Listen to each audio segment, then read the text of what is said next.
Με τη βοήθεια του Θεού, με πίστη στον τίμιον αγώνα μας, με τη συμπαράσταση ολοκλήρου του ελληνισμού, με τη βοήθεια των Κυπρίων, αναλαμβάνουμε τον αγώνα για την αποτείναξη του αγγλικού ζυγού.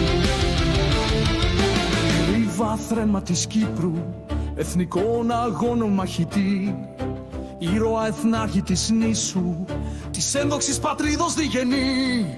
1η του Απρίλη μέρα αγώνα ξεκίνησε στρανό, στα χώματα τα ματωμένα ενάντια στον ξένο το ζυγό. Έπος έγραψες με αίμα ηρώων πρώτε διγενή, με σκοπό του αγώνος ένα η Κύπρος με Ελλάδα να ενωθεί. Λέων της Κύπρου γρήβα, φόβος των εχθρών, σαν φυρωσή για την πατρίδα, πεάνων άξια και τιμών. Πλήγμα επέφερες μέγα στον Άγγλο κατακτητή, μα τη νίκη σου κάποιοι κλέψαν, των ξένων δούλοι πιστοί.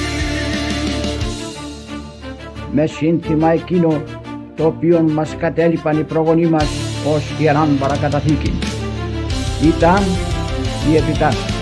Εσύ πια δε ζούσες όταν εισέβαλαν οι Αγαρινοί στην Κύπρο που πάντα τιμούσες, σαν άλλον δεν το έχεις ευχηθεί. Σήμερα όπως και τότε το όνομά σου δυσφημούν, κάποιοι σαν άλλοι προδότες τη φήμη σου να σβήσουν προσπαθούν.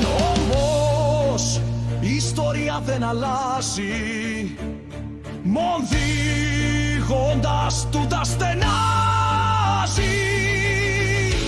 Λέων της Κύπρου γρήβα, φόβος των εχθρών, σαν φυρωσή για την πατρίδα, πιάνων άξια και τιμών. Πλήγμα επέφερες μέγα στον Άγγλο κατακτητή, μα τη νίκη σου κάποιοι κλέψαν, των ξένων δούλοι πιστοί. Έλληνες, όπου και αν βρίσκεστε, ακούσετε την φωνή μου. Εμπρός, όλοι μαζί για τη λευτεριά της Κύπρου. Λέων της Κύπρου γρήβα,